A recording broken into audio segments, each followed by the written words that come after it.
포토저널리스트로 역사를 기록하면서 일해온 이야기로 시작을 해서 내일은 스토리 전달을 사진으로 어떻게 찍는가 그것을 제가 다룰 거고요. 그 다음에 이제 금요일에는 제가 광주에 내려와서 사진으로 기억하는 문화와 역사를 이야기하겠습니다. 그리고 마지막 시간에는 영어를 잘하는 어떻게 하면 잘하는가를 제가 아는 모든 방법을 제가 알려드리겠습니다.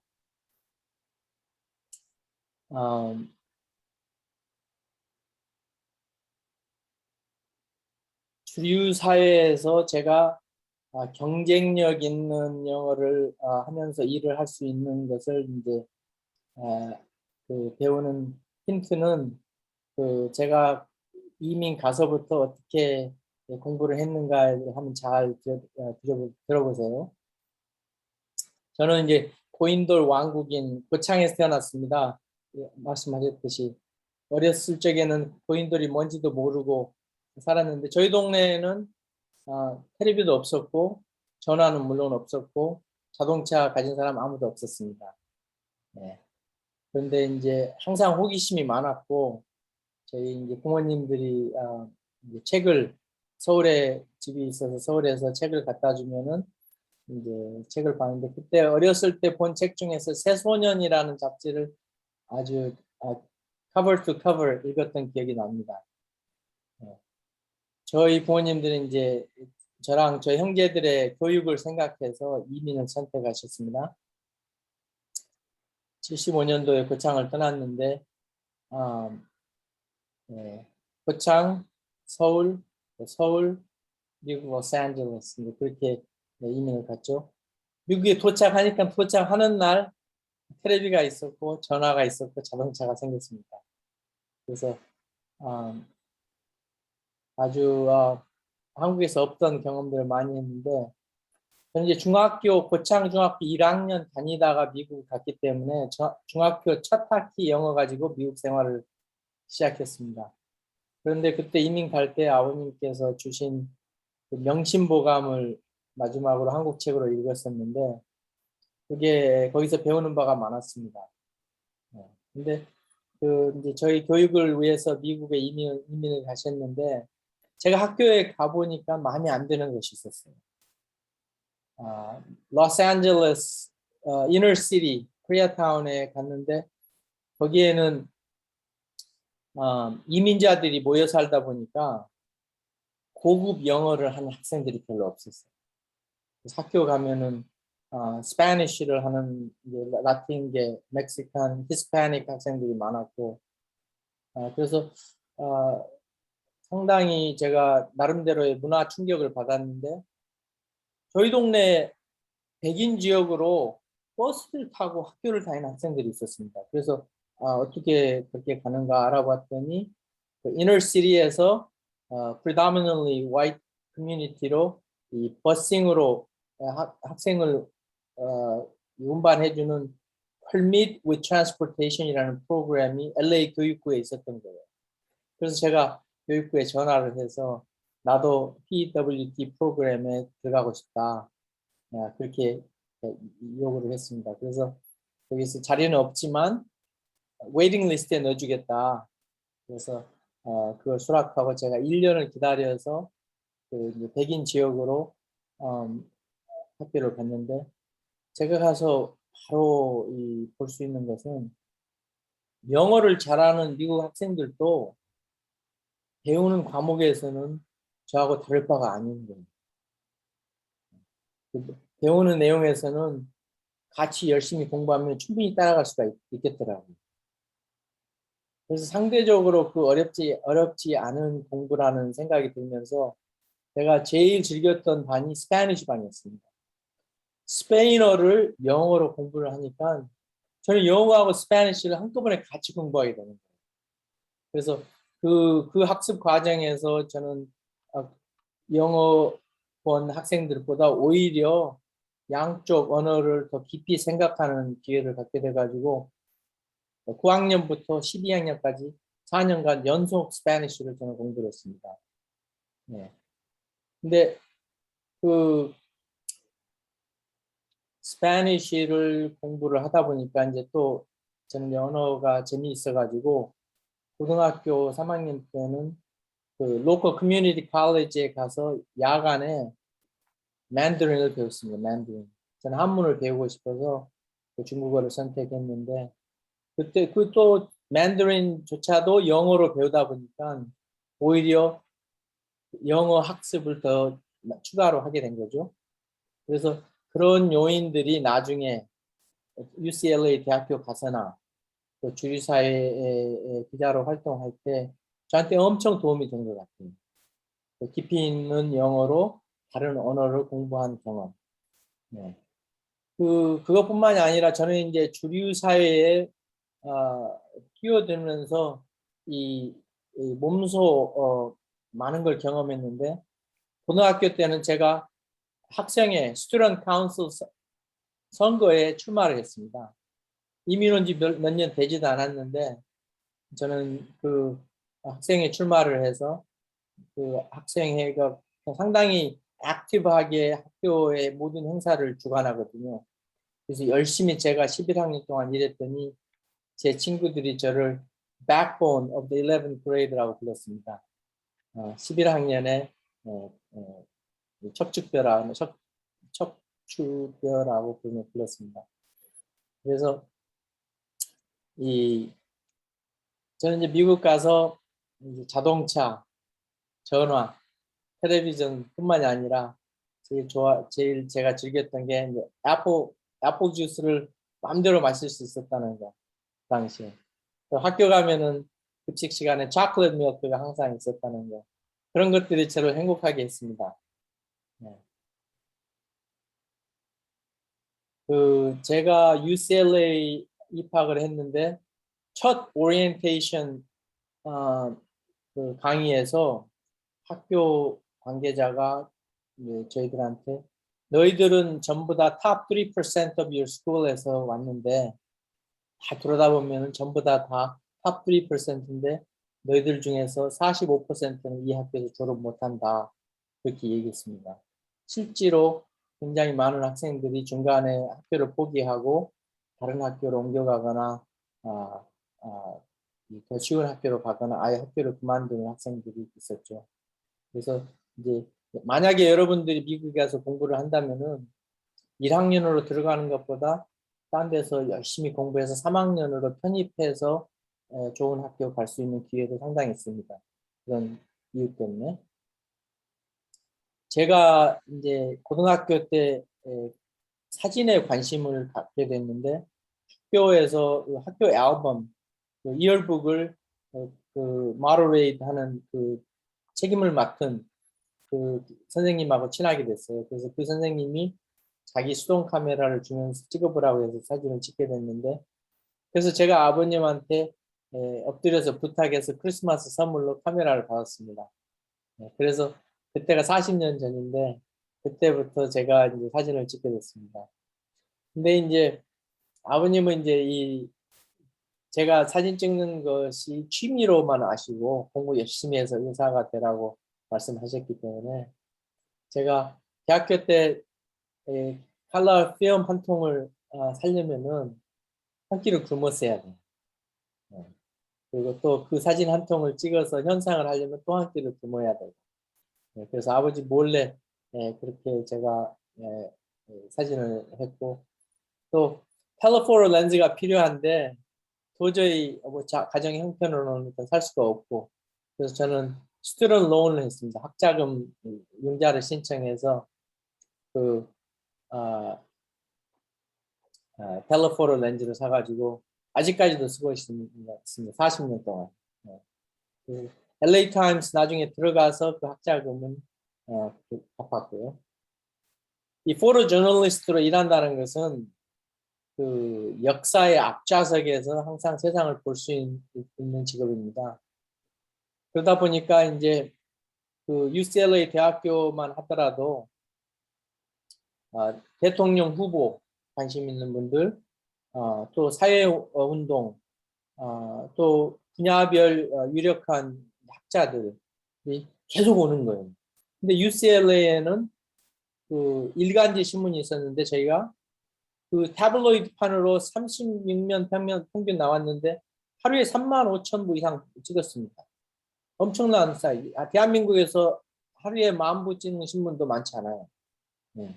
그래서 거기에서 일하다 보니까 이제 신문에 광고도 잘 붙고 그래서 저희는 이제 스타이펀드, 봉급보다도 조금 주는 걸 스타이펀드라고 하는데 스타이펀드를 받으면서 이제 사진을 찍으면서 제가 배웠는데 이 아는 것만큼 보인다는 말이 있죠. 네, 그래서 이제 학습을 많이 하고 호기심을 갖고 어려서부터 저는 호기심이 많았으니까 호기심을 갖고 아, 아, 이 세상을 보게 되다 보니까 소위 역사의 앞좌석에서 많은 장면들을 보게 되었습니다. 글 쓰는 기자들은 나중에 리컨스트럭트 하면 돼요, 스토리를. 그런데 사진 찍는 사람은 항상 그 전에 가 있어야지 되고 또 무슨 일이 일어날 건가 나름대로 좀 예측도 해야 되고 그런 생각을 조금 많이 하고 사진을 찍으면 좋은 사진을 찍을 수가 있습니다. 그래서 항상 그 아는 것만큼 보인다.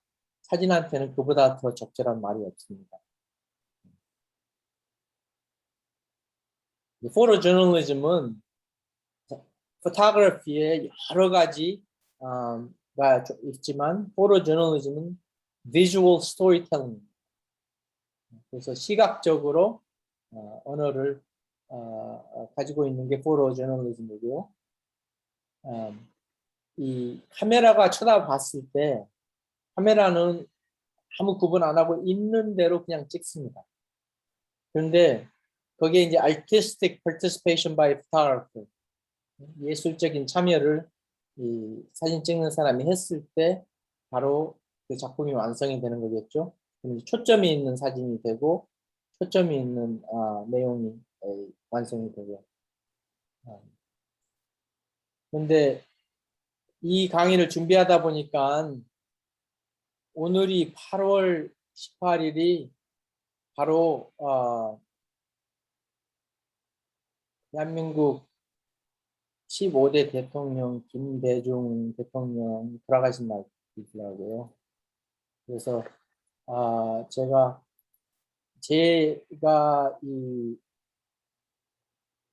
포토 저널리스트로 그동안 주류 언론에서 일해 왔는데 그 33년 일하기 전에 3년 전에 제가 이 김대중 대통령을 처음 만났거든요. 그때가 미국에서 그 망명 시절에 제가 김 대통령을 만났는데 83년에 그 망명하시면서 김수환 추기경이 로스앤젤레스를 방문했을 때 처음으로 만나신 거예요. 그걸 제가 특종을 했습니다. 그래서 아시다시피 그 억울하게 군사재판에서 선고를 받으시고 미국에 계실 때 이 김수환 추기경을 만나셨는데 그때 만난 이후로 그분이 돌아가시기 바로 전까지 저는 김대중 대통령을 계속 기록할 기회가 있었습니다. 바로 이 사진이 1983년도에 로스앤젤레스에서 망명하시던 김대중 대통령께서 김수환 추기경을 만나 있던 사진입니다. 제가 이 사진을 왜 또 여러분한테 보여드리냐면은 이 인생을 살아갈 때 누구를 아느냐에 따라서 많은 또 access, who you know get you into places. 특히 사진을 찍는 포토 저널리스트한테는 어떤 장소든지 들어가야지 사진을 찍기 때문에 누구를 아는 것이 굉장히 중요합니다.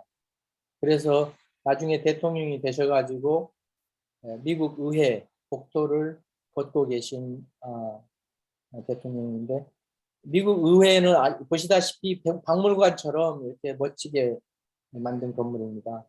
미국의 그 영국으로부터 폭격을 받아서 이 불탄 의회를 미 노예들이 슬레이브들이 다시 지은 아주 의미 있는 건물이죠. 미 의회에 와서 상원 Foreign Relations Committee, 상원 외교위원회 위원장하고 대통령이 만나시는 장면입니다. 제시 헬ම්스라고 공화당으로 아주 영향력 있는 그 당시 영향력 있는 외교 위원장이었죠. 이 제시 헬ම්스는 오른쪽이고 왼쪽으로는 헨리 하이드라고 그 하우스 Foreign Relations Committee Chairman입니다. 하원 외교위원회 위원장. 이분들이 이제 대통령이 오셨다고 리셉션을 하는 거예요.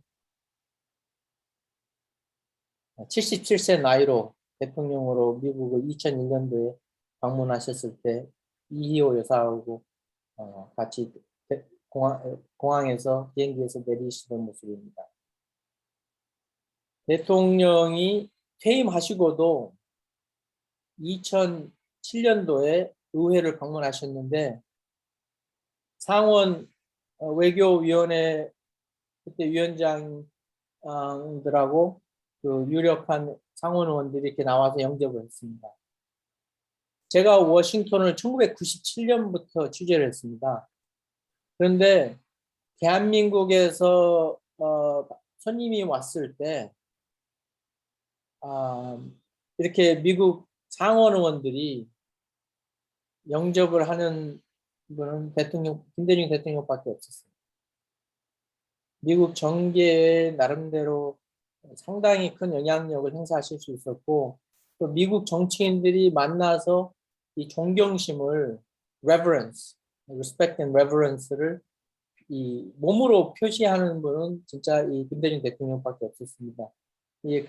그 이유 중에 하나가 저는 이제 김대중 대통령의 훌륭하신 그 언어 실력이 있다고 생각합니다.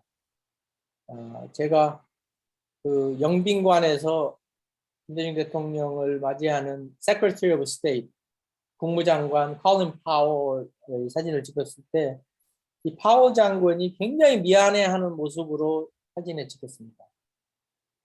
그 이유가 그 전날 도착하시기 전날까지 파월 장관이 기자들한테 미국은 대한민국의 모든 정책을 지지한다. 김대중 대통령의 정책을 미국 정권이 클린턴 행정부로부터 부시로 바꾸었지만 우리는 계속 지지할 것이다. 이렇게 말을 했는데 도착하시는 날 부시 대통령이 그걸 틀어버리시는 거예요. 그래서 아주 본인도 입장이 난처해지고 미안해하는 모습을 보였는데 저는 이제 미국 정치인들이 그 김대중 대통령 갖다가 평가할 때 그분의 따뜻한 언어 또 문학적인 표현 그런 것을 상당히 높이 평가한다고 생각합니다. 한 예로 제가 87년에 대한민국 그 첫 번째 대통령 직선제를 취재를 했는데 그때 수많은 연설을 제가 들었습니다. 그런데 그때 잊어지지 않는 문구 중에 하나가 바로 그때 김대중 후보가 한 말이 있습니다. 정의가 강물처럼 흐르고 자유가 들꽃처럼 만발하며 통일의 꿈이 무지개처럼 솟아오르는 세상. 네. 이런 문학적인 표현을 하신 분은 그 당시에 다른 후보들은 이 근처도 못 왔습니다. 이런 것이 영어로 전달됐을 때 이 소위 미국 사람들은 starstruck, 이렇게 김대중 한다고 할 수밖에 없습니다. 아시다시피 starstruck은 유명인사를 만났을 때 어쩔 줄 모르는 모습이죠. 네, 저는 클린턴 대통령한테서도 그걸 받고 세크레터리 컬린 파월도 됐었고 세크레터리 마들린 올브라이트 그분도 그러셨고 웬디 셔먼 지금 현재 이제 어시스턴트 국무장관 그분도 그런 걸 봤습니다. 마들린 올브라이트이 2007년도에 김대중 퇴임 대통령을 맞이하는 모습입니다. 엄청 예우를 갖추어서 인사를 드리는 그런 모습인데 그 당시 주미대사 양성철 주미대사께서 사진에 같이 찍혔습니다. 웬디 셔먼 지금 현 Deputy Secretary of State 그분이 지금 같이 찾아와서 인사드리는 모습입니다. 퇴임 후에도 전직 대통령으로서 미국 정계의 영향력을 행사할 수 있었던 유일한 우리 대한민국 전직 대통령이셨습니다. 안타깝게도 2007년 이 사진을 마지막으로 워싱턴 방문을 끝내셨는데 이 사진은 그 존스 홉킨스 그라듀에이트 스쿨에서 한국 관련 학자들하고 대담을 하시고 나오시는 모습인데 그때 동식 통역원이 옆에서 이제 하시는 말씀을 영어로 번역을 했습니다. 통역을. 그런데 제가 아주 깜짝 놀랄 일이 생겼어요. 그날 무슨 일이 있었냐면은 동시 통역이 말이 막혀버렸습니다. 어느 순간에 막혔냐 하면은 김대중 대통령께서 마지막에 제가 젖 먹던 힘까지 내서 여러분에게 말씀을 드렸는데 도움이 되셨는지 모르겠습니다. 그 말씀을 하시니까 통역이 젖 먹던 힘을 갖다가 영어로 못하는 겁니다. 그래서 여러분도 이 젖 먹던 힘까지 내서 여러분한테 말씀드렸다는 이 말을 영어로 한번 생각해 보시기 바랍니다.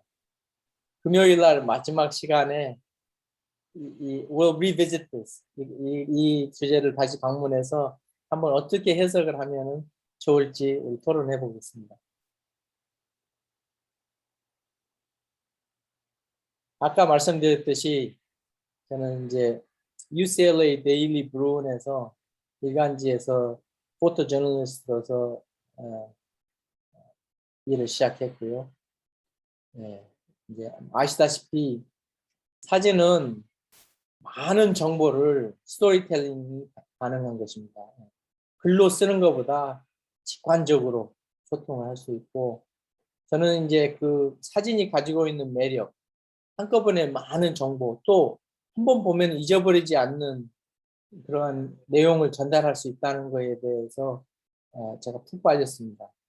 그래서 대학교 때는 이제 스포츠를 많이 찍었고 제가 그래서 이제 나중에 이제 백악관에 가서 일할 때 사진입니다.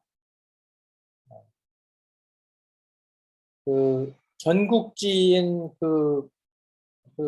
LA 타임스에서 제가 이제 인턴으로 일할 때 그때 이제 사원으로 입사를 할 때 아주 제가 특이한 경험을 했습니다. 그 당시 로스앤젤레스 타임스는 제가 들어갔더니 한 교실을 들어온 것 같았습니다. 편집국, 기자들, 편집자들, 에디터들, 스태프들 다 편집국에만 직원이 1,100명이 넘었습니다. 신문사 안에 병원이 있었어요. 그래서 미국에서는 이제 LA 타임스에서는 기자가 되려면은 마약을 한 기록이 없어야 됩니다. 그래서 첫날 가서 마약 검사 받는 거예요. 소변 검사 받고 피 검사 받고 마약 검사 받는데 이제 또 사진 기자라고 시력 검사까지 하는데 이제 생맥인가 아닌가 그것을 또 검사를 하고 그 다음에 depth perception 눈으로 깊이를 이렇게 따질 수 있는 시력을 또 검사를 했습니다. 처음으로 받아봤는데 그 검사를 마치고 의사 선생님이 저한테 하는 얘기가 그 깊이 depth perception을 식별할 수 있는 이 능력이 탁월하다 저한테 해줘서 저도 이제 처음 알았습니다. 근데 이제 그 LA 타임스에서 그 이제 제가 이제 일할 때 그 사진은 발로 뛰어야지만이 가능하다는 것을 그때 배웠죠. 기자들은 사무실에서 전화로 취재를 할 수 있지만 이제 사진 기자는 발로 뛰어야지 된다는. 그래서 저는 자동차가 사무실이었습니다.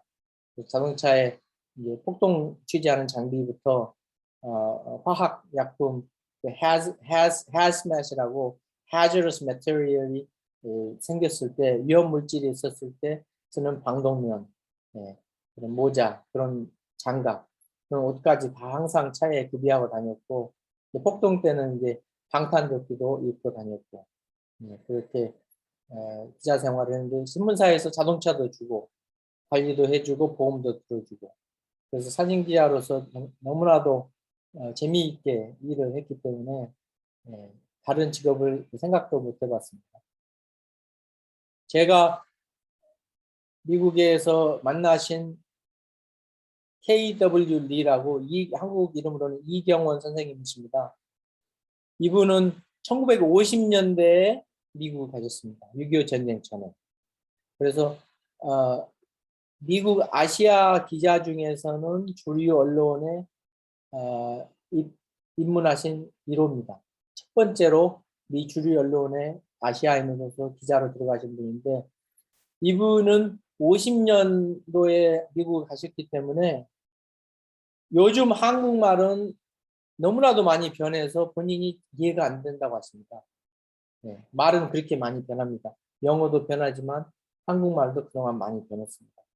이분이 저한테 이제 제 멘토로서 이제 아직까지도 연락을 하고 계시는데, 요즘에는 나이가 93세. 그래서 아직도 이제 살아계신 게 기적이라고 본인이 말씀하시는데, 이분이 저한테 가르쳐 준 말에 세상을 새의 눈으로 넓게 보고, 그다음에 지렁이의 눈으로 가까이서 보라고 가르쳐 주셨습니다. 이 말은 이제 제가 그동안 기자로 일하면서 너무나도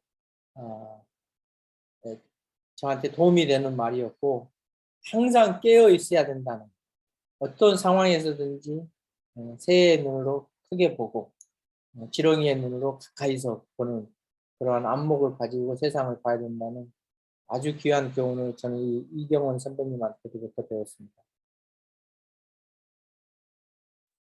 제가 지금 와서 한국에서 하는 이 작업은 Visual History of Korea라고 주변 국가들과 차별화하는 그러한 한국의 문화, 역사, 또 예술, 그것을 만국 언어인 사진으로 제가 스토리텔링 하고 있습니다. 제가 이제 스토리텔링 한다는 것은 이 한국의 이 문화적이고 역사적인 내용을 사람들이 흥미롭고 재미있게 접했을 때, 또 한번 보면 잊어버리지 못할 사진으로 제가 전달했을 때 영어 문화권에서 이제 우리 문화와 역사에 대해서 관심을 갖고 또 한국 피가 한 방울이라도 섞인 사람은 한국 사람입니다. 문화적으로 한국 사람이고 아이덴티티가 자기는 part Korean이라고 영어로 합니다. 그래서 이 다국적인 또 다국 문화가 만들어진 미국에서 자라는 우리 후손들이 자기 아이덴티티에 대해서 생각해 볼 때, 그 소위 자부심을 느낄, 조상 나라에 대해서 자부심을 느낄 그러한 그런 컨텐츠를 제가 지금 만들고 있습니다. 제가 와 보니까 한국은 문화 강국입니다.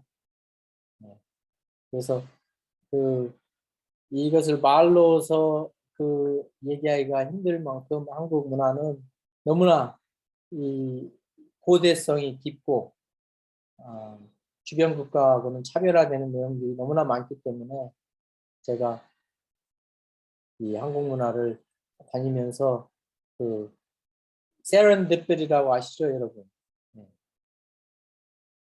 생각지도 않았던 그러한 주제를 자주 발견하곤 합니다.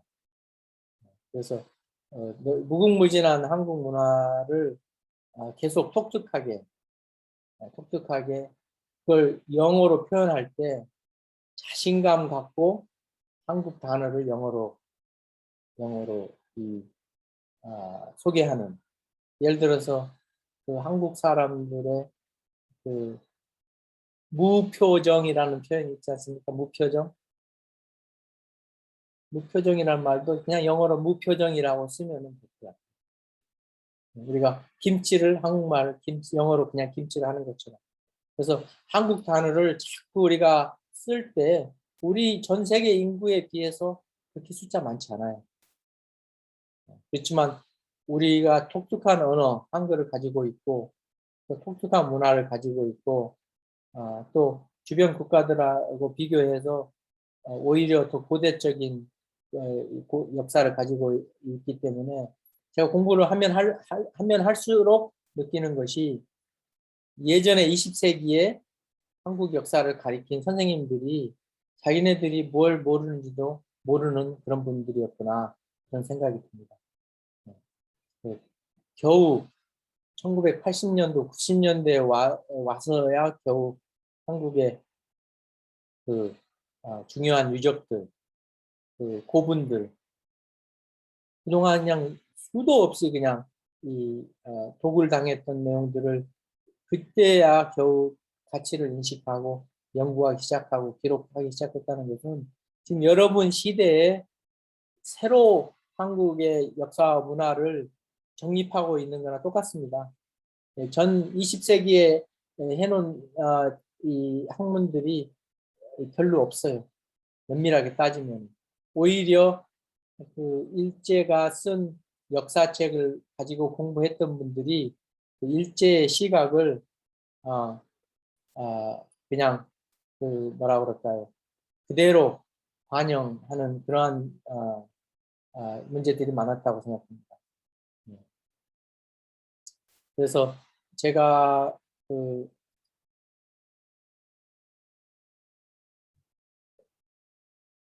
다시 스크린 쉐어링을 하겠습니다.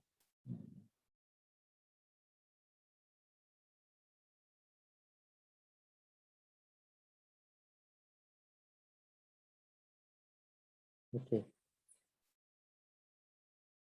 그 교수님께서 이 시점에 와서 질문할 거 있으면은 이제 질문을 올려주시고요. 그다음에 제가 이제 이 다음 시간에 이제 보여줄 것들은 이제 준비해 놨으니까 다음 시간에 얘기하고 어떻습니까?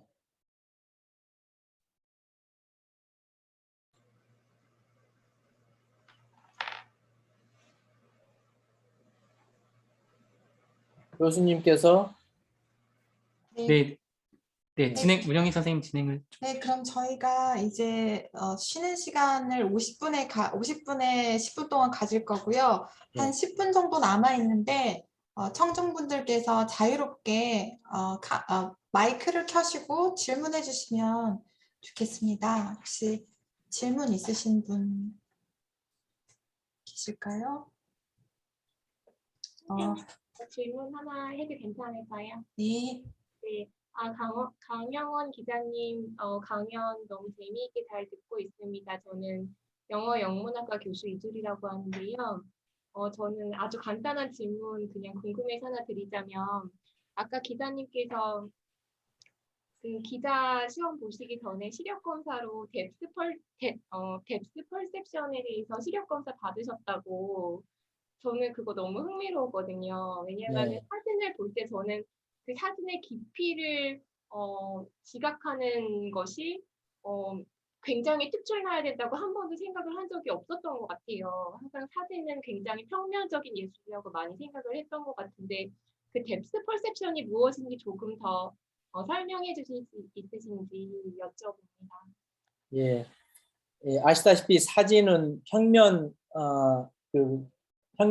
소위 flat medium입니다. 그렇지만 그 사진 내용에서 그 depth가 어떻게 정해지는 것은 사진을 찍기에 달려 있습니다. 제가 이제 이걸 내일 더 구체적으로 테크니컬한 것을 가르쳐 드릴 건데 이 depth perception은 이 사물의 proximity 카메라하고의 거리에 따라서 proportional 이 입체적인 감각을 사진으로 만들어내는 것을 얘기하는 겁니다. 네. 그래서 예를 들어서 제 손을 봤을 때 이 모습하고 이 모습하고 이 모습하고 뎁트가 다릅니다. 깊이가. 네. 그것을 사진을 찍는 사람은 의식하고서 찍어야죠. 그래서 이 눈에 포커스를 맞췄을 때 눈에 비례해서 여기하고 네, 눈에 비례해서 여기하고 네. 이 사진을 찍는 사람이 이 어디에 포커스를 맞추는가 또 뿐만이 아니라 depth of field 사진에서 제일 중요한 것이 depth of field입니다. 한국말로 그 말을 어떻게 하는지 다들 공부해 보세요. depth of field는 사진에서 이 포커스된 표면부터 깊이 앞으로 뒤로 그 depth를 얼마만큼 보여주는 거 그것을 얘기하는 것입니다. 그래서 그 depth of field를 컨트롤하면서 사진에서 뭘 보여주고자 하는 것을 시각적으로 초점을 맞춰주고요. 그 다음에 이제 그 콘텐츠를 갖다가 emphasize 하면서 주제적인 포커스를 또 맞춰주죠.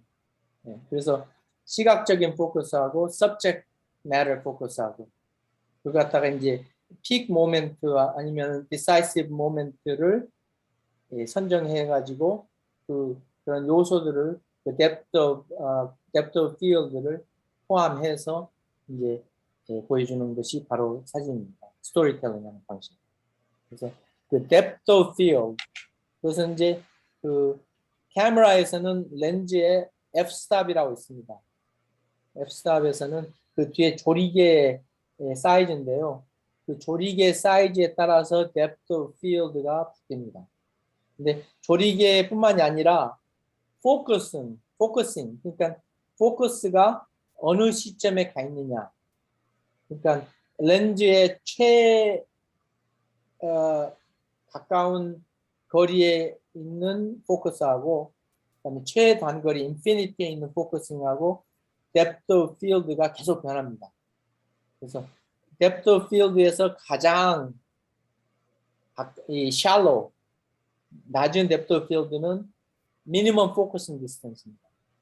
그래서 여러분이 휴대폰으로 사진을 찍을 때 물체에 가까이 가서 사진을 포커스해서 찍었을 때 그 물체 이외에 다른 모든 것이 덜 선명하게 보이는 이유가 바로 그 depth of field가 포커스에 맞춰져 있기 때문입니다.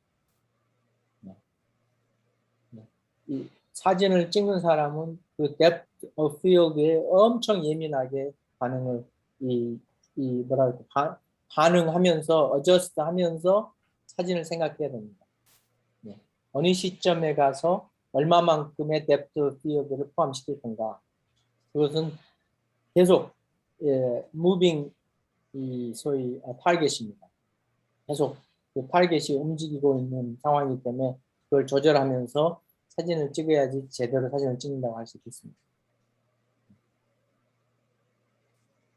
Anyone else? 네, 감사합니다. 혹시 이제 저희 청중분들도 좀 어느 정도 눈치채셨겠지만 지금 이제 첫 번째 시간은 우리 강영훈 기자님의 어떤 그 포토 저널리스트로서의 어떤 커리어를 좀 설명해 주셨고 이제 앞으로 점점 이제 그 사진 좀 더 테크니컬하게 이제 많은 기법들도 설명해 주실 거예요. 그래서 이제 처음에는 이렇게 인트로처럼 이렇게 시작을 했는데 이 청중분들 중에 강영원 기자님하고 아마 인연이 있으신 분이 한 분 계신 것 같아요. 아, 그래요? 네네. 저희 영어 영문학과에 노승희 교수님이 계십니다. 소개해드리겠습니다. 네. 선생님 안녕하세요. 기억 안 나실 거예요. 제가 예전에 그 87년도 그 선생님 지금 전에 강의하실 때 김대중 전 대통령 말씀을 하셨는데 그때 87년도 제가 그 캠프에서 일을 하고 있었습니다. 아, 그러셨어요? 네, 제가 그때 그 프레스 세크레터리로 일을 해서 그때 선생님 가끔 얼굴을 뵈었고 그랬었습니다. 그래서 예. 굉장히 강영호 선생님 모신다고 그래서 무척 반가웠고 그래서 오늘 선생님 얼굴이라도 보고자 여기 왔습니다. 예, 반갑습니다. 네, 그때는 굉장히 물론 저도 그때 젊었었지만 강 선생님도 그때 오늘 강의 내용을 들어보니까 그때 갓 LA 타임스 시작을 해서 아마 그 한국의 그 특파원으로 왔었던 것 같은데 그때 정말 그 굉장히 풋풋하고 마치 대학생 같은 그런 젊은 패기가 아주 굉장히 그 뿜어져 나오는 그런 사람이었던 것 같아요. 그래서 오늘 굉장히 반갑습니다. 반갑습니다. 네. 그때 고생 많이 하셨어요. 고생 많이 했죠, 그 시절에. 네.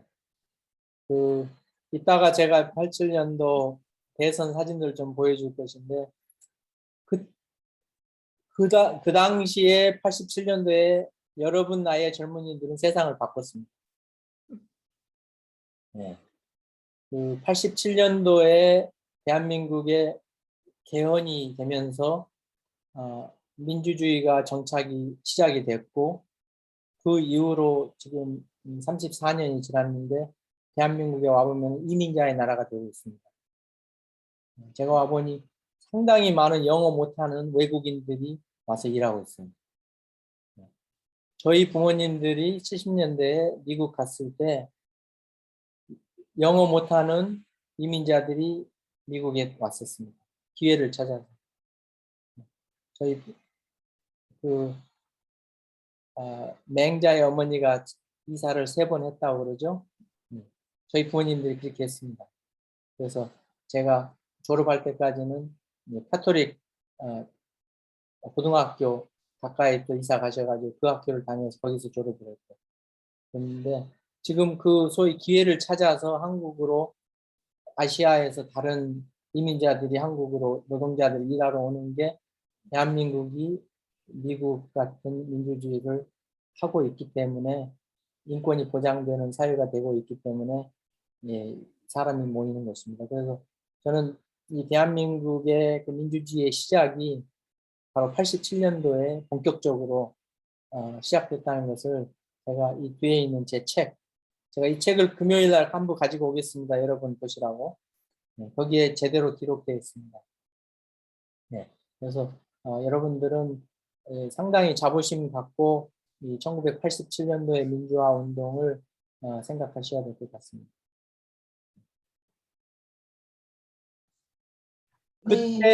그때 87년도에 대한민국에서 대통령 직선제만 한 것도 아닙니다. 그때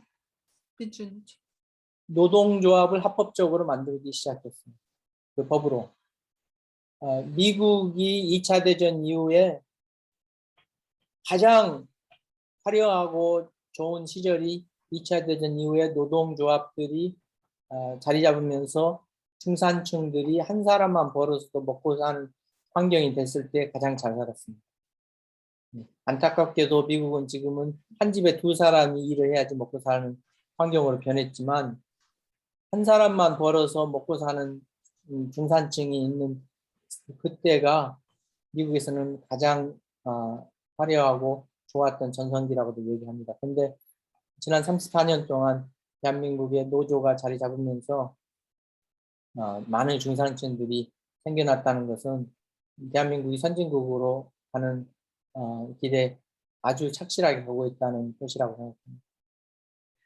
그 말씀하니까 저도 생각나는데 87년도에 그 김대중 당시 이제 대통령 후보가 그 이 시청 앞 프레스 센터에서 이 관훈 클럽 있잖아요. 그 기자들이 모이는 거기에서 그 다음 날 이 연설을 하기로 예정이 되어 있어서 제가 이제 현장 보고 그 자료 준비하고 이러느라고 그날 저녁에 그 프레스 센터에서 있었어요. 일을 하고 있는데 그 당시만 하더라도 우리가 복사 시설이라든가 자료 준비하고 이러는 게 굉장히 한국에서 열악했기 때문에 굉장히 뭔가 차질이 있었어요. 그래서 그 다음날 이 기자들에게 배포할 그 자료가 충분치가 않았어요. 거기 가보니까 현장에서. 근데 그거를 더 자료를 만들어내야 되는데 이게 시간이 지금 이제 밤 10시가 넘고 이제 너무 늦은 시간인데 어디 저기 그 장소가 없는 거예요. 그 시청에서. 그래서 그 프레스센터 그 건물에서 이렇게 돌아다녀 보니까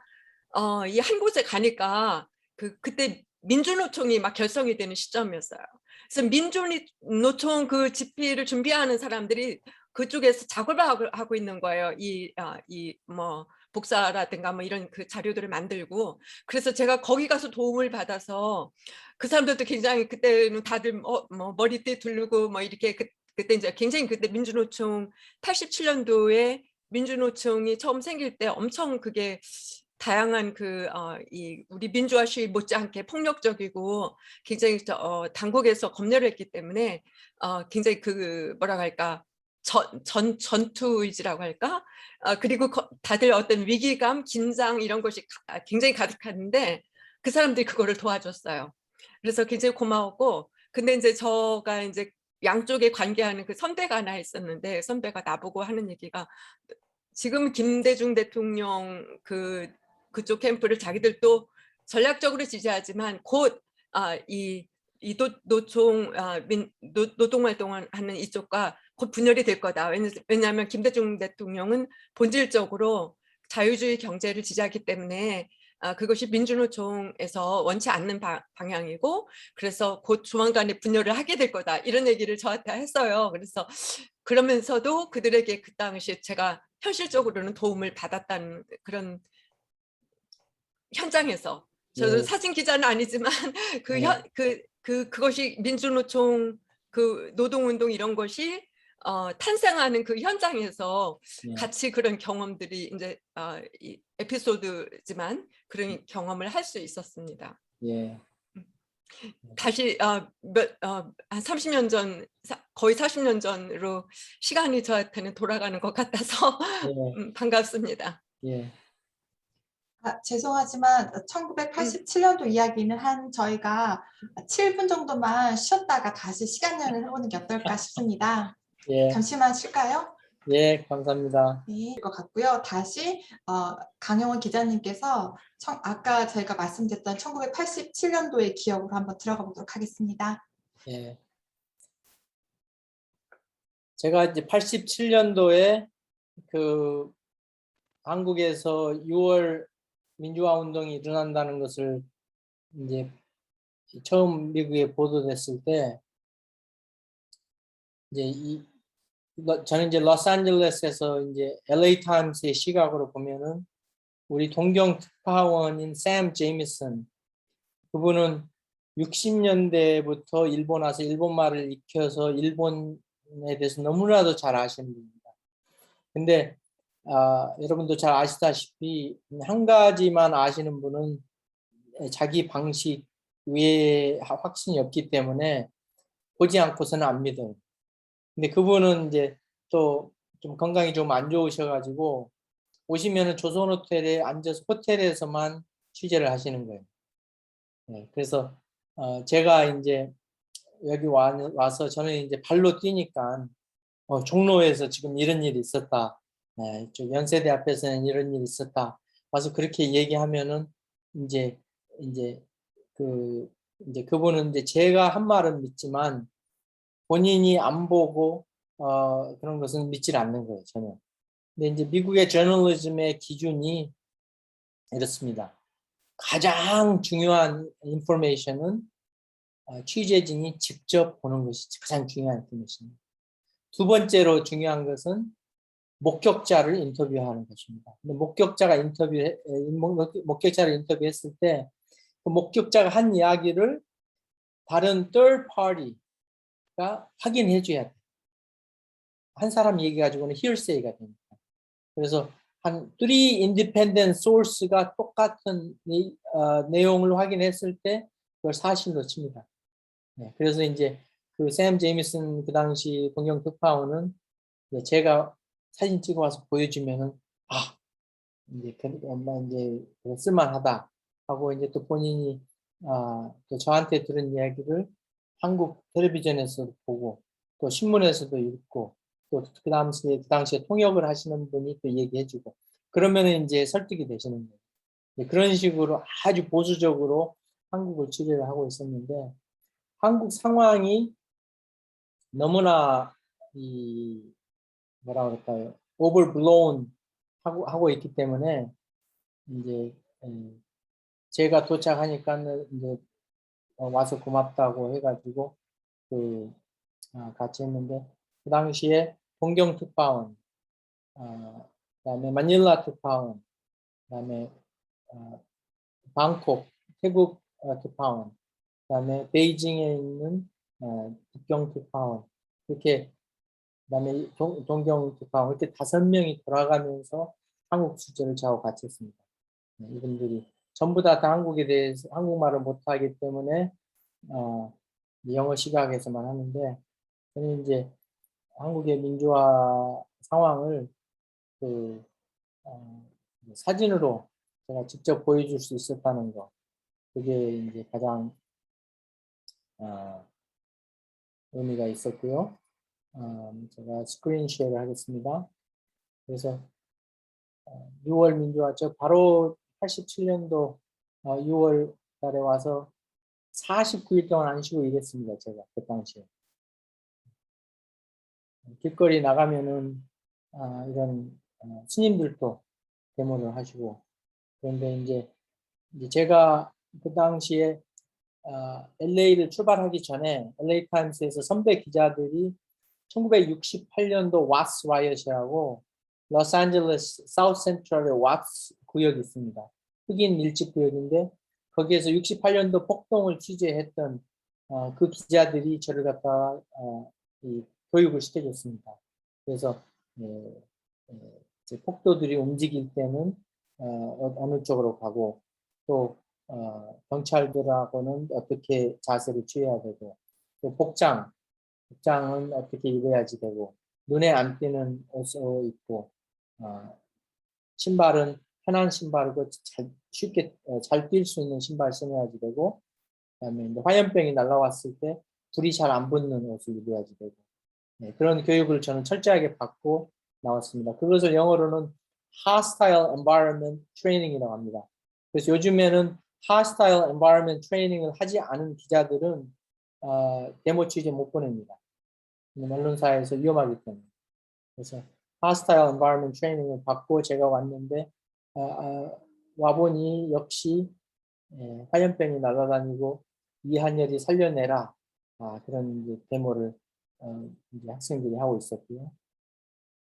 이제 제가 이제 또 와서 저한테 remarkable 한 것 중에 하나는, 이 주제를 가지고 데모를 하지만 무분별하게 가게를 습격하거나 건물을 불태우거나 그런 일은 없었습니다. 그래서 참 그 미국의 그 라이엇하고는 조금 다른 것을 제가 느꼈고요.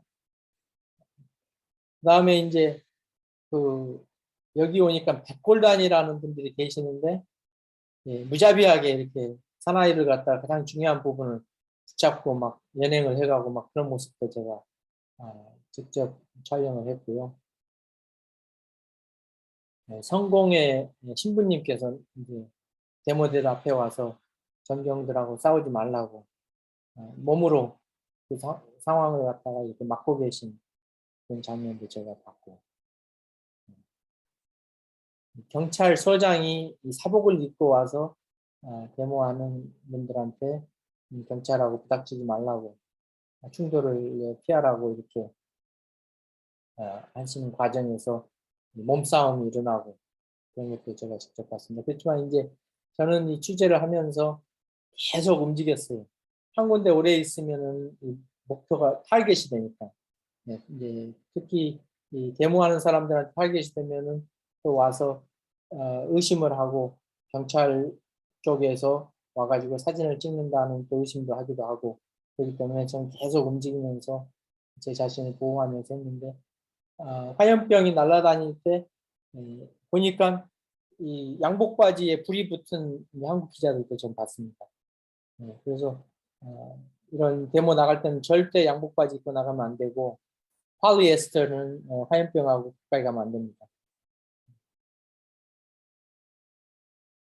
이제 또 이 학생들이 이렇게 꽃을 가지고 이 평화를 갖다가 요구하면서 데모를 멈추는 장면도 저는 목격했고요.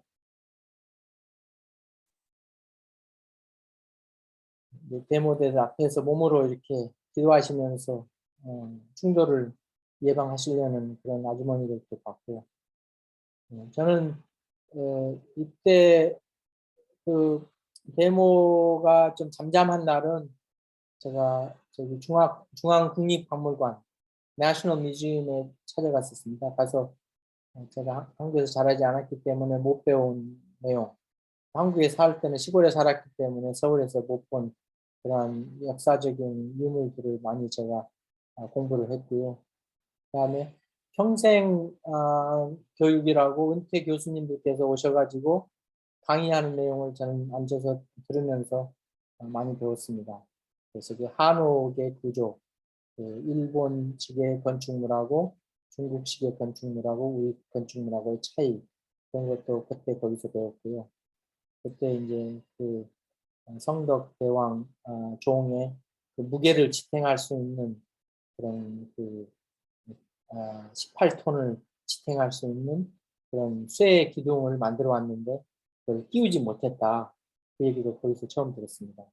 그 이유는 이제 제가 역사 칼럼에 썼는데 바로 그 성덕 대왕 신종 위에 용 허리에 구멍이 뚫려 있는데 그 구멍으로 쇠막대기를 집어넣어서 종을 매라는데 그 구멍이 작은 거예요. 근데 그 작은 구멍에 맞는 오리지널 쇠막대기는 그 18톤을 유지하기 때문에 아직도 그 옛날 오리지널 쇠막대기로 받쳐놓고 있다고 그 설명을 듣고 참 그 옛날에 700년도에 어떻게 그렇게 강한 쇠를 만들어낼 수 있는가 참 신기했었습니다. 물론 이제 미국에서 가져온 이 방독면을 항상 쓰고 다니면서 일을 했고요. 오른쪽이 접니다. 왼쪽은 저기 진압하는 저기 백골단 모습이고요. 그때 그 김명삼 야당 지도자도 이 닭장 추락이라는 그 버스, 닭장 버스에 강제로 실려가는 모습을 이 장면은 1987년 6월 27일입니다. 그때 가장 이 강도가 심해지는 그러한 데모 상황이었는데 이틀 후에 6.29 선언이라고 그 정부 측에서 노태우 후보가 그때는 후보 아니었죠. 노태우 님께서 6.29 선언을 하면서 이 데모대들이 요구하는 대부분의 내용을 수용하는 그 6.29 선언이 있으면서 나름대로 평화가 왔습니다. 그때 조선호텔 호텔방에서 모여있던 우리 LA 타임스 스타원들입니다. 전부 다 모처럼 모여서 방독면 쓰고 또 방독면 벗고 사진을 우리가 찍었습니다. 그래서 LA에서 있는 신문사 사내지에 사내에서 직원들만 보는 신문이 있는데 거기에 우리가 어떻게 한국 폭동을 한국 민주화 운동을 취재했는가 그것을 이 사진 가지고 그때 보여주었습니다. 그때 개헌이 돼가지고 대통령 직선제가 생겼죠. 네, 그래서 이제 그때 제가 LA 타임스하고 타임 매거진 두 군데서 프리랜서로 이제 제가 일을 이제 하고 있었는데 사진을 하는 사람은 사진의 저작권을 갖기 위해서 프리랜서 일을 합니다. 제가 소속사에서 일을 할 경우에 그 근무 시간에 찍는 사진은 소속사 사진이 되기 때문에 저는 이제 프리랜서로 그때 사진을 찍었고 나중에 이제 저희가 애들이 생겨서 규칙적인 출퇴근 시간과 그 규칙적인 생활을 필요로 했을 때 스타프로 일할 때도 제가 중요한 사진은 일하지 않는 시간에 개인 시간을 찍었습니다. 꽤 많은 사진들을. 동교동에 갔더니 입구에 이렇게 신발이 있는 거예요. 그 당시 동교동은 그 김대중 그 야당 지도자를 따르는 많은 분들이 날마다 찾아왔었습니다.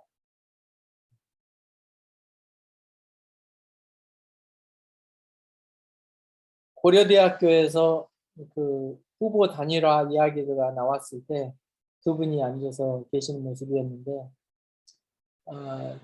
제가 봐서는 이 두 분들이 그 차지하고 있었던 그 그 당시에 significance는 지금 2021년도에는 한국 정치에는 없는 것 같아요. 예. 제가 1985년도에 카터 대통령을 만나러 갔었을 때 그때 김영삼 야당 지도자가 아틀란타에 오셔갖고 카터 전 미 대통령 있는 카터 센터에 방문하셨을 때 제가 동행 취재를 했습니다. 그때 갔을 때 김영삼 후보한테 그 당시 미수 지도자한테 카터 대통령께서 How's Mr. 김대중 doing? 이렇게 안부를 여쭤볼 만큼 이 두 분의 독보적인 존재는 미국에서도 아주 잘 알고 있었죠. 망월동에 첫 방문하셨을 때 이 사진이 LA 타임스 일면에 나갔었는데요.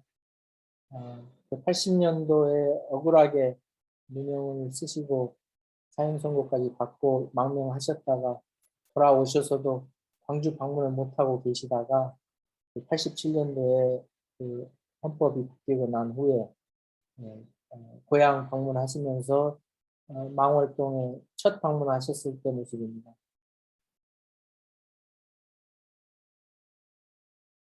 그 당시에 그 기차로 광주역에 도착하셔가지고 승용차로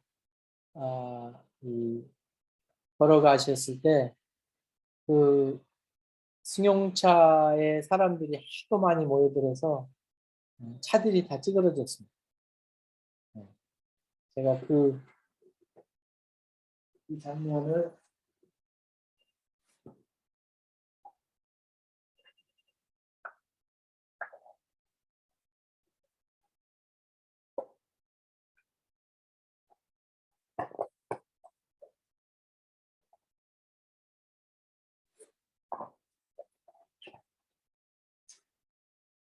이것이 광주역에 도착하셨던 김대중 대통령님을 김대중 야당 지도자를 태울 차입니다. 사람들이 하도 몰려드는 바람에 차가 다 찌그러져 버렸습니다.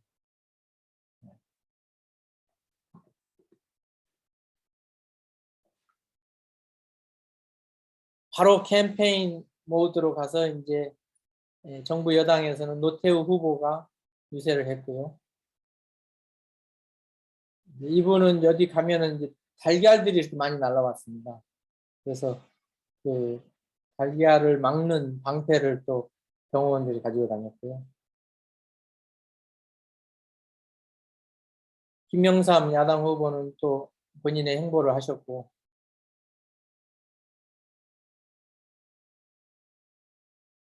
그 당시에 이제 캠페인 비히클이 그 트럭으로 개조된 차를 타고 캠페인을 하셨습니다.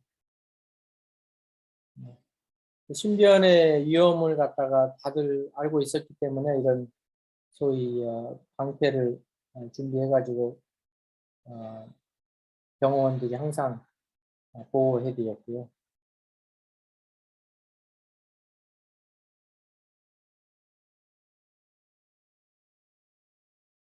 가까이서는 찍어야만 되는, 가까이서만 찍을 수 있는 사진들입니다. 이런 사진.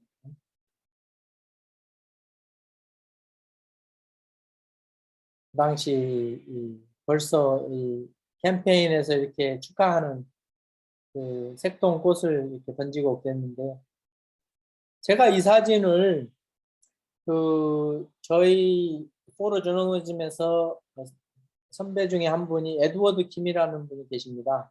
내셔널 지오그래픽에서 일하시다 오신 편집자인데, 그분한테 이 사진을 보여드렸더니, 아니 기왕이면은 좀 멋진 사진을 보여주죠. 이렇게 눈을 감고 있는 사진을 보여주는가, 저한테 그 말씀을 하시는 거예요. 그래서 제가 생각했을 때는 사람들이 한번 이렇게 한 번밖에 없는 이런 순간적인 모습을 평소에 양복 입고 이 완전한 모습보다는 더 잊혀지지 않을까.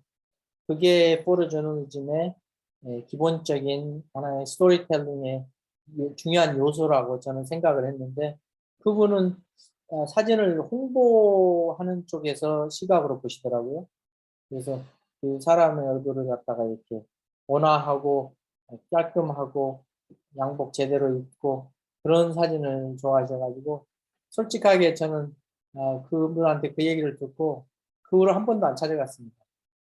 그래서 지금은 타계하셨는데 그래서 사람들은 다 이렇게 견해가 다르지만 제가 추구하는 사진은 한 번밖에 없는 장면 또 사람들이 한 번 보면 잊어버리지 않을 그런 장면들을 저는 추구하고 있습니다. 바로 이것도 그 날아오는 달걀을 막는 방패 역할을 하고 있죠. 그 당시 집회에 나온 분들입니다. 아무튼 그 유세 장소를 다니다 보면은 엄청 바쁘게 다니는데 또 이 사진을 찍는 사람은 이 운동을 촬영하다 보면은 풋볼이 날아가고 축구할 때 볼이 날아가고 야구할 때 엉망이도 치고 이런 걸 찍으면서 이제 뭘 저희들은 또 터득을 하냐면 빨리 움직이는 상황을 좀 천천히 슬로우 모션으로 이렇게 보는 그러한 능력을 갖게 됩니다. 그것을 사진으로 표현했을 때 이런 여유, 분주한 캠페인 스케줄에서도 후보자들을 여유롭게 이렇게 그분들의 인성, 그러니까 그 조선시대 때 임금의 초상화, 어진을 그리는 그 화가들의 그 목표가 그 임금의 정신 세계까지 보이라 하는 게 목표였다고 합니다. 근데 이제 이 현대 사진에서는 포트렛을 찍을 때 그 사람의 personality, 그 사람의 그 성품, 그 상황, 그것을 이렇게 표현하는 사진을 찍었을 때 잊혀지지 않는 사진이 되겠습니다. 그 당시에 이제 그 김대중 후보가 직면했던 문제 중에 하나는 그 정치 보복, 만약에 대통령이 되면 그동안 옥살이한 정치 보복을 하지 않을까 우려를 많이 했는데 또 그것을 이렇게 평화를 상징하는 사진으로서 또 그 스토리를 사진으로서 저는 이제 보여주는 그 사진이 바로 이 사진이고 또 김종필 후보는 이분은 눈을 감고 이렇게 연설을 하시는 그런 습관이 있었습니다. 그래서 항상 이렇게 연설하실 때 눈 감고 막 얘기하셔가지고 그걸 또 제가 앞에 사진에서는 얼굴이 많이 보이지만 연설할 때는 또 눈이 잘 안 보이는 사진으로 사실적으로 표현했던 겁니다. 그때 이제 대통령 직선제에 나왔던 모습인데 일반 사람들도 물론 다 투표했지만 이렇게 애들을 데리고 나와서 민주주의를 체험하고 있는 모습, 그런 모습을 저는 이제 기록을 했고요. 아마 이 아이들이 지금 30세 중반쯤 되지 않았을까 생각합니다. 그때 이제 부정선거를 감시하는 분들이 개표장에서 몸싸움하는 것입니다. 그 선거 구조 중에서 개표 과정이 상당히 그 객관적이고 뭐라 그럴까요? 투명성이 있고 바깥에서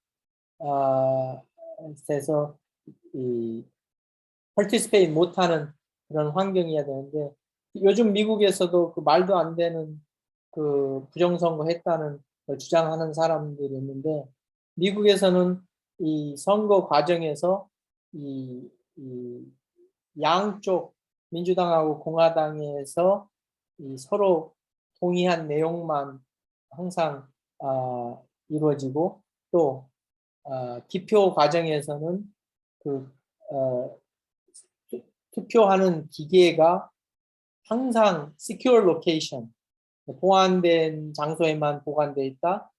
보완된 장소에만 나타났다 다시 또 보완된 장소에 가고, 그래서 secure한 로케이션에서만 항상 기계가 보관되고 아무도 접근 못하고 양쪽 파리에서 동의하는 그 과정이 단계적으로 진행되는 아주 개표 과정이 secure한, 인터넷에 기계도 연결 안 됐고 그런 것이 미국인데, 그 당시 한국에서는 개표장에 뭐 여러 사람이 들락날락하고 뭐 그런 환경이 있습니다.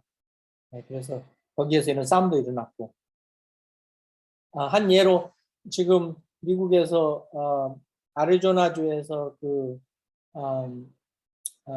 개표 기계를 뭐 검사한다고 주의회에서 이 명령을 내려가지고 바깥 회사가 들어와서 그 투표 기계들을 검열을 최근에 했습니다. 그 결과는 그 모든 투표 기계들이 폐기 처분되고 다음 선거에는 새 기계가 들어옵니다. 그만큼 미국에서는 선거 과정에서 보안이 철두철미하고 바깥 외부 기술자들이 접근할 수가 없습니다. 접근했다면 그 기계는 못 쓰는 기계가 됩니다. 이제 개표 과정에서 이렇게 사복 입은 경찰들이 일반인들한테 두들겨 맞는 환경도 있었습니다. 그렇게 뭐 어렵사리 이제 개표가 끝나고 노태우 후보가 당선이 확정이 되고 취임식을 하는데, 제가 이제 놀랬던 것은 이 선서를 미국에서는 이 바이블 갖다 놓고 바이블 앞에다가 선서를 하는데, 한국에서는 이 국민한테 선서를 하는 그 장면이 있어서 제가 그것을 미국하고 다르다는 것을 이렇게 사진으로 기록했습니다. 그때 개헌이 되면서 한국의 첫 노동조합이 합법적으로 생기면서 제가 그 노동조합 운동을 갖다 추진하게 됐습니다. 그래서 거제도 그 쉽빌딩 대우조선소에서 그 노동자가 죽었을 때 그 장례식 행렬입니다. 지금 이것이 바로 아까 제가 말씀드렸던 bird's eye view, 새의 눈으로 넓게 보는 시각으로 기록한 사진입니다. 이런 디테일은 아까 얘기했던 worm's view, 땅에서 가까이 보는 perspective고요. 이 노동자들 데모하는 데는 상당히 어려움이 많았습니다. 첫째로 굉장히 거칠은 사람들이 많았습니다.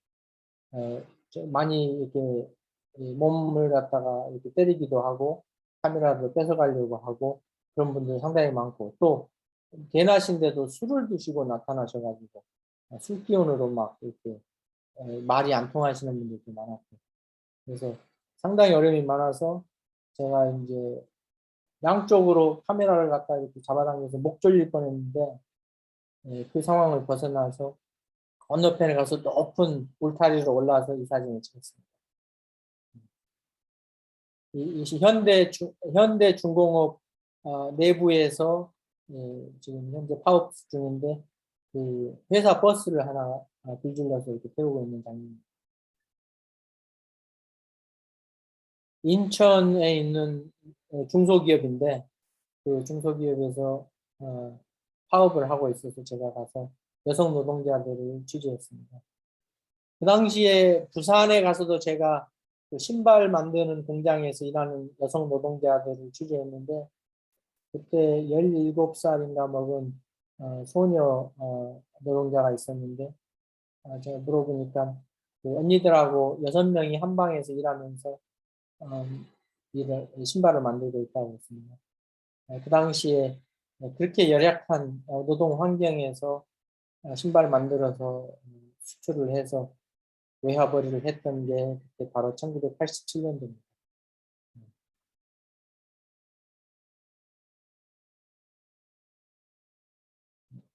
거제도 대우조선소에서 그 군수가 노조 승인을 했다는 도장을 찍었다는 소식을 접하면서 일하시던 분들이 환호하는 모습입니다.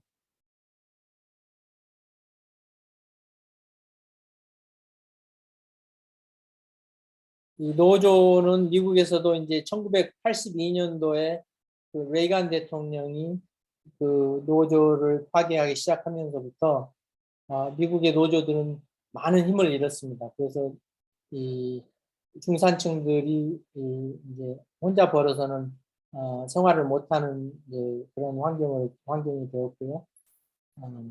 그 노조들이 많이 겸손해졌습니다. 그래서 정치적인 참여를 상당히 조심스럽게 하고 노조가 그 노동자들의 권익, 또 노동자들의 권익이 올라가면은 노동자들을 관리하는 그 노조 아닌 간부들의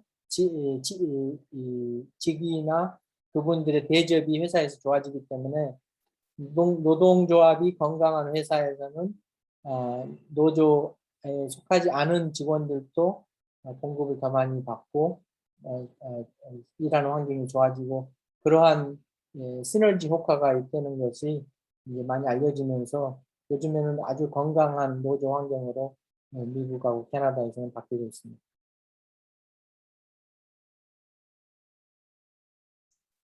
그 당시에 이제 학생들이 통일을 많이 요구하면서 이제 통일 운동을 하기 시작했는데 제가 깜짝 놀란 게 연세대학교 가니까 학생들이 모여서 손가락을 자르고 피로 이렇게 글씨를 쓴 거예요. 깜짝 놀랐습니다. 그래서 그때 그 통일 운동이 88 올림픽을 앞두고 봄에 통일 운동이 활발하게 이렇게 일어나면서 제가 이걸 갖다가 어떻게 취재해야 되나 고민을 하다가 제가 북한에 가서 취재하기로 결정을 내렸습니다. 그래서 제가 그 당시에 한국 국적이었는데 한국 여권 가지고는 북한을 갈 수가 없었어요. 그리고 또 중국도 갈 수가 없었고 중화인민공화국 갈 수가 없었고 그래서 그 당시에 제가 미국 가서 미국 국적으로 바꾸고 미국 여권을 가지고 와서 제가 중국으로 들어갔습니다. 그래서 올림픽 전에 백두산을 이제 가봐야겠다 하고 북한 방문하고자 북경 주재 북한 대사관을 찾아가서 한국 올림픽 취재로 왔는데 북한에서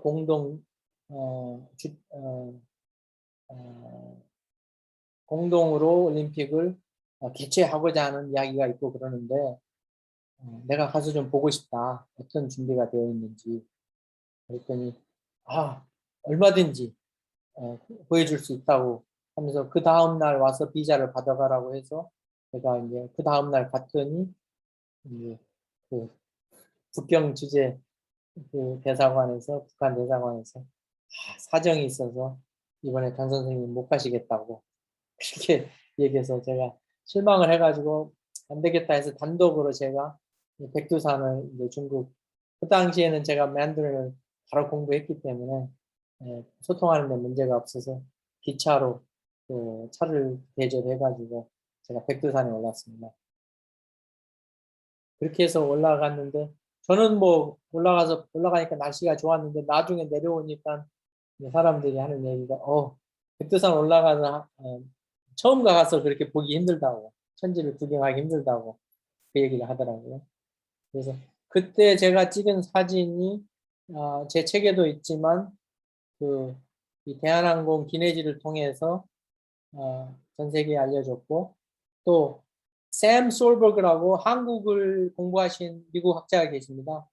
그분이 The Land and People of Korea라는 책을 60년대에 오셔가지고 쓰셨는데 업데이트를 해야겠다고 해서 제 사진을 보고 이 백두산 천지 사진으로 해서 그 책을 리바이스 에디션을 내놨는데 그 책에 제 사진이 대부분 들어갔습니다. 그래서 그 안에 제 사진으로 이 한국의 80년대 말 모습들이 들어가 있어서 그 책이 지금 미국에서는 중고등학교 교과서로 많이 쓰여져 있고 도서관마다 가면 볼 수 있습니다. 그리고 나서 이제 한국 돌아와서 제가 88 올림픽을 이제 AP 통신하고 계약을 해서 이제 취재를 했습니다. 네, 뭐 올림픽 사진은 뭐 하도 많아서 제가 뭐 보여줄 수가 없고 나중에 이제 제 책을 보시면 되고 그 당시 그 88 올림픽을 개최하면서 이제 한국이라는 그 국가가 생기고 나서 처음으로 외국인이 제일 많이 아마 한국을 방문했을 거예요. 그래서 그 변화하는 것을 저는 사진으로 많이 찍어놨는데 그 사진들은 아직 공개를 안 하고 있습니다. 그래서 제가 시간이 되면은 그 사진들 스캔해서 한번 공개할 계획이고요.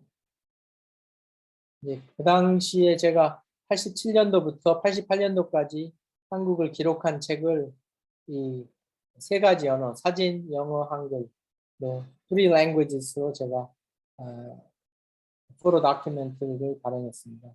바로 그게 From the Streets to the Olympics 이 뒤에 있는 책입니다. 이 책은 이제 미주 한국일보에서 책을 사다가 미주 한인들한테 많이 나눠줬습니다. 그 내용, 그 이유는 이제 미국으로 이민 가신 분들이 한국을 그리워하시고 또 한국에서 제대로 보지 못하고 가신 분들이 많기 때문에 한국을 제가 이렇게 기록한 사진들을 값어치 있게 소장하신 분들이 많습니다. 로스앤젤레스는. 그 당시 그 출판 기념 전시회에 김영삼 야당 후보가 야당 지도자가 방문해서 이렇게 방명록에다가 멋진 글씨로 써놓고 가셨습니다. 그리고 김대중 야당 지도자도 그 당시에 오셔서 방명록에다 이렇게 써놓고 가셨고요. 요즘에는 이렇게 글씨를 잘 쓰시는 분들이 별로 없는 것 같아요. 제가 말씀드렸듯이 저는 87년도부터 이제 LA 타임스에서 일했고요. 92년도에 이제 LA에서 미국에서 가장 폭력적인 폭동이 있었습니다. 이제 그 LA 폭동, LA 4.29 폭동을 이제 대표하는 사진을 제가 찍었는데, 이제 LA 폭동은 제가 금요일 날 자세히 이제 다룰 건데, 우선 이 사진으로 대부분 미국에서는 통합니다. LA 폭동을 얘기할 때 빼놓지 않고 이 사진을 얘기하고요. 제가 폭동 취재로 또 사내에서도 유명해져 가지고 일면 사진 편집 부장을 할 때 최고 편집장하고 이 편집 회의 때 사진입니다. 그래서 제가 그 97년도까지 LA 타임스에서 일면 편집 부장을 하다가 이제 AP로 워싱턴 DC로 옮겨갔는데 그 전에 94년도에 한국의 진돗개를 제가 소개했습니다. 그 이유는 그 한국에서 88 올림픽 전후로 해가지고 진돗개 붐이 불어서 진돗개를 많이 키우게 됐는데 한국 사람들이 투견을 좋아하잖아요. 또 그 당시에. 그래서 이 개 싸움을 시키면서 싸움 잘하는 개를 만들다 보니까 이 잡견을 만든 거예요. 싸움 잘하는 개하고 섞어서. 그래서 그런 잡종 싸움 잘하는 개들이 생겨나면서 또 순수성에서 벗어난다 해가지고 또 순수 진돗개를 지향하는 움직임이 있다 보니까 한국에 있는 싸움개들을 미국에 있는 교민들한테 많이 팔았어요. 한국에서. 그래서 LA에서 느닷없이 진돗개 사건들이 많이 일어나기 시작했습니다. 사람 무는 것은 별로 없었는데 다른 개를 물고 옆에 집 고양이를 물어 죽이는 그런 일들이 생겨가지고 미국에서는 이 소위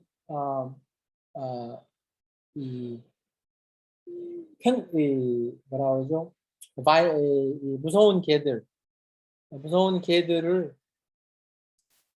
키우면 맹견이라고 그러죠. 맹견을 키우면은 집 상해 보험을 안 들어주는 회사가 있습니다. 그래서 락와일러나 핏불이나 그런 도버맨 핀처 그렇게 사람을 잘 무는 그런 개를 키우면 보험을 안 들어주는데 이렇게 가다가는 진돗개가 맹견 리스트에 오르게 생겼더라고요. 그래서 제가 이걸 어떻게 해야 되나 해서 그 진돗개 순종을 또 추구하시는 분들을 취재를 하다 보니까 순종하고 이 투견하고의 차이를 모양으로 식별해야 된다 해가지고 순수 개 모양을 이 개들을 제가 이제 촬영을 하기 시작하면서 제가 그 당시에 $2,000 돈을 주고 가장 혈통이 좋다는 진돗개 강아지를 사가지고 집에서 키우면서 제가 그 수년 동안 개를 키우면서 사진으로 기록을 하고 그 개에 대해서 배우고 습성에 대해서 연구를 해가지고 94년도에 그때 그 개의 해에 제가 그 개해에 그 진돗개 화보를 이렇게 LA 타임스에 냈습니다. 그렇게 해가지고 나름대로 미국에서는 순종 모습을 가진 진돗개들만 상품적인 가치가 생기다 보니까 예전에 왔던 싸움개들은 도태되고 많이 평정이 됐습니다. 이 토종개의 중요성은 제가 또 차후에 또 얘기할게요. 제가 95년도에 LA 타임스에 있을 때 북한을 갔는데 도착하자마자 격리됐습니다. 이렇게. 그 이유는 그 출입국에서 제 비자가 없다는 거예요. 명단에. 아니 미국에 있을 때는 와도 된다고 기자들도 받아준다고 했는데 국경을 통해서 도착할 쯤 되니까 벌써 북한 정부에서 마음이 바뀐 거예요.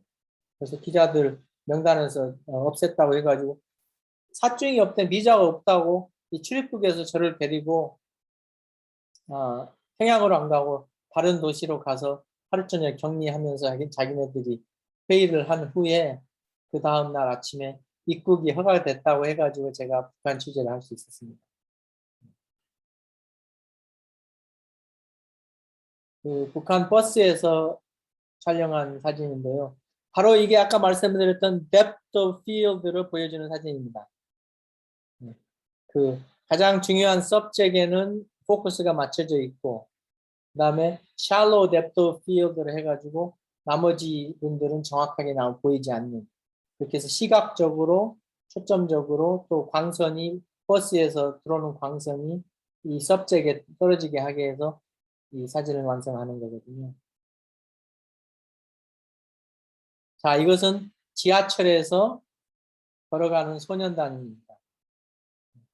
여기에서는 이제 자연광이 아니기 때문에 주변 사람들은 어둡고 소년들만 플래시로 조명을 하고 이렇게 해서 이 depth of field 플러스 조명 해가지고 애들이 부각되게 사진을 찍는 방법입니다.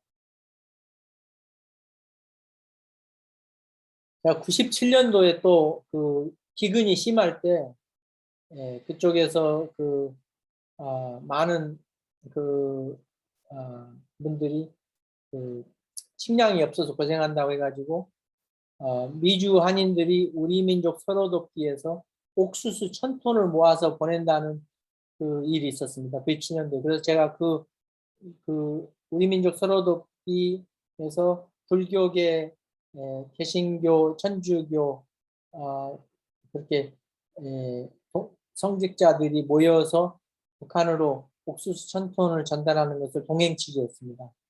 그때 가서 제가 요양산에 갔더니 저하고 나이 비슷한 아니면 조금 더 젊은 병사가 있어서 찍었던 사진입니다.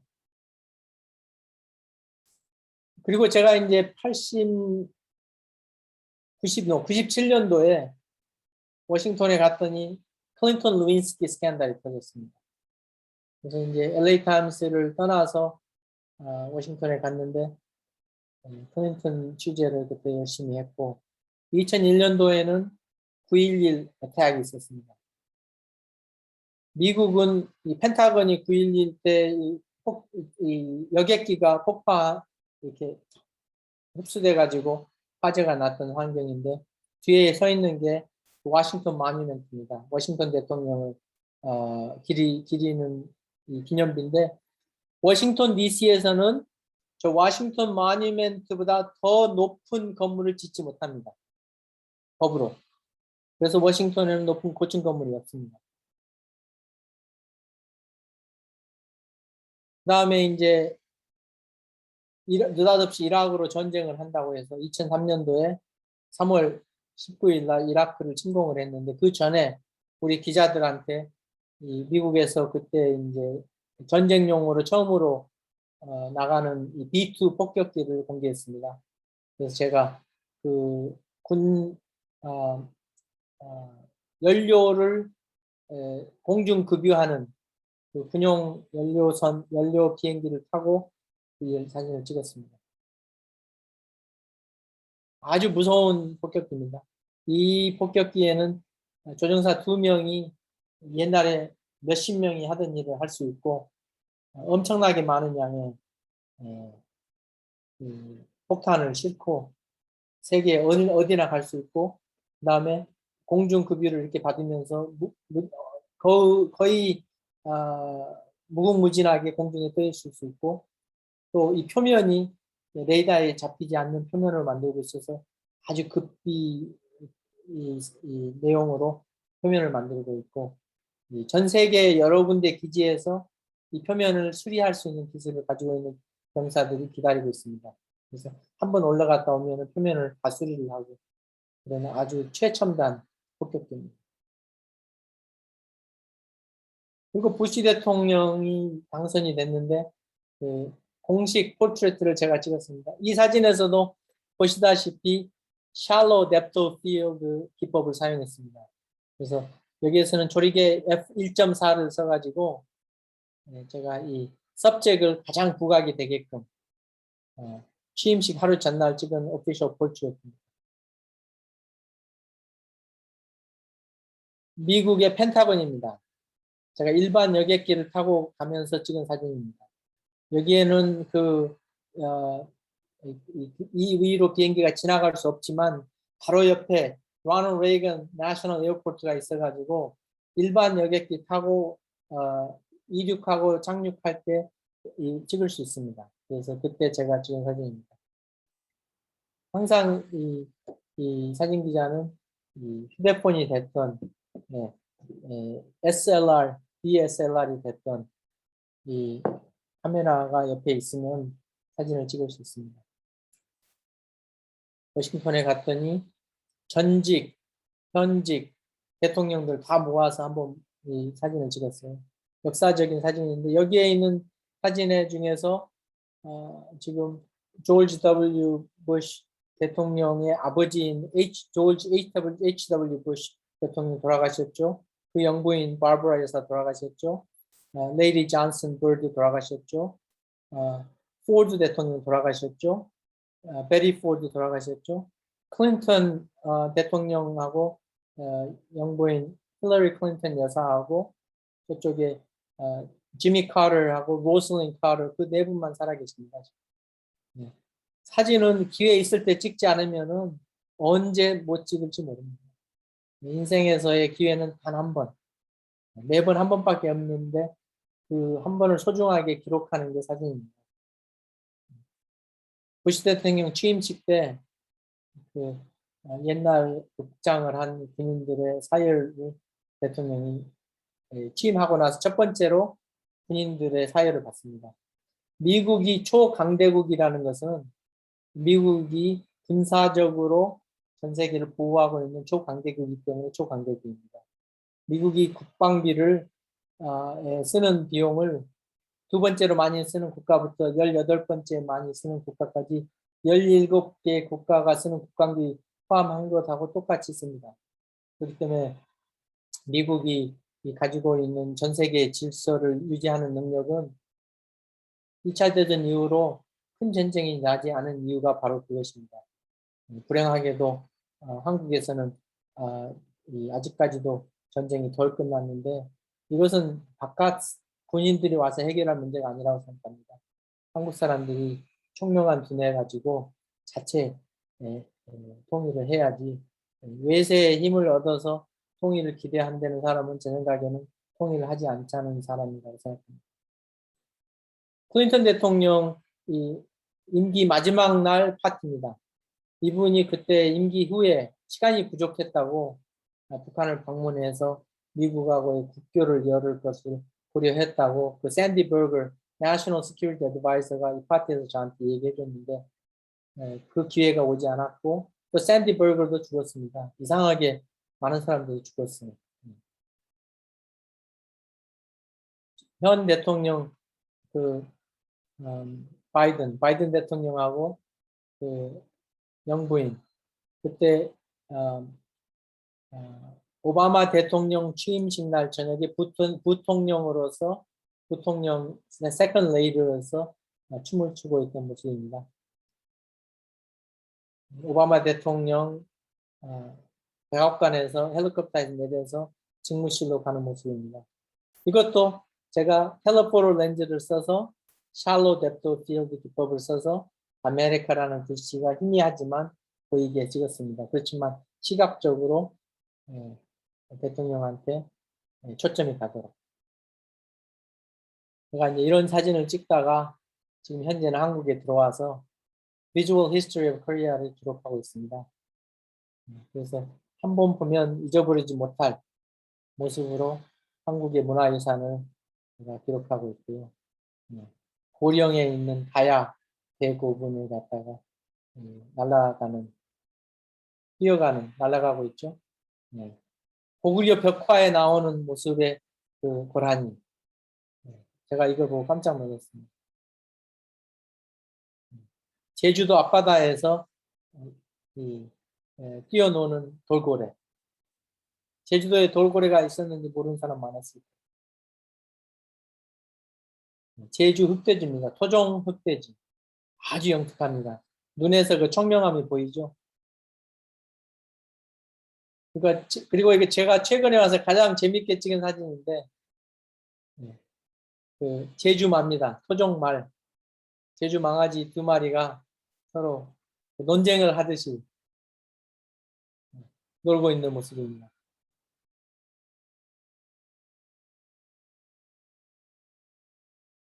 여러분들 다 좋아하시는 감귤, 제주 감귤입니다. 석양에 제가 석양색하고 감귤색하고 맞춰서 찍어봤습니다. 독도 가서 찍은 일출입니다. 독도의 아침 모습. 자, 오늘 강의는 여기까지 하고 여러분의 질문을 받고 마치겠습니다. 네, 저희가 사실 약속한 시간이 좀 지났습니다. 혹시 기자님 괜찮으시면 제가 창을 좀 열어놓을 건데요. 거기다가 채팅창에다가 질문을 좀 받아놓고 제가 따로 기록해서 기자님께 내일 다시 질문을 드리는 것은 어떨까요? 좋습니다. 네, 네, 저희가 11시 50분까지 진행하기로 했기 때문에 여기서 마치기로 하겠습니다. 예. 괜찮을까요? 오늘 강의 유익했으면 좋았겠습니다. 네, 네, 너무 감사합니다. 네. 네, 기자님께서 전달해주신 사진으로 전달해주신 스토리텔링이 너무 인상 깊었고요. 내일도 와주신 청중분들께서도 다시 한번 부담을 느끼시고 꼭 참석해 주셨으면 감사드리겠습니다. 너무 아까 제가 감사합니다. 내준 숙제, 네, 전 먹던 힘까지 모든 것을 말씀드렸다. 그 말을 어떻게 영어로 표현할 건지 잘 생각해 보시기 바랍니다. 알겠습니다. 네, 혹시 저희가 질문은 어디로 받으면 될까요? 여기 채팅창에다가 남겨주시면 제가 창을 네. 닫지 않고 있겠습니다. 네, 네, 네. 알겠습니다. 저희가 총 3일간 하잖아요. 그래서 오늘 질문도 다 받고 내일 질문도 다 받을 거예요. 그래서 이제 질문들을 좀 중첩된 것들을 좀 정리를 해서 3일째 저희가 이제 좀 마지막에 좀 이렇게 편안한 방식으로 그 질문들을 소개해드리고 이제 기자님이 답변해주는 시간을 반드시 가질 거니까요. 많은 질문 올려주시기 바랍니다. 네, 혹시 질문이 없으시면 나중에 생각하셨다가 직접 3일째에 직접 질문을 해주셔도 됩니다. 그러면 여기서 마치기로 하겠고요. 다들 점심 맛있게 드십시오.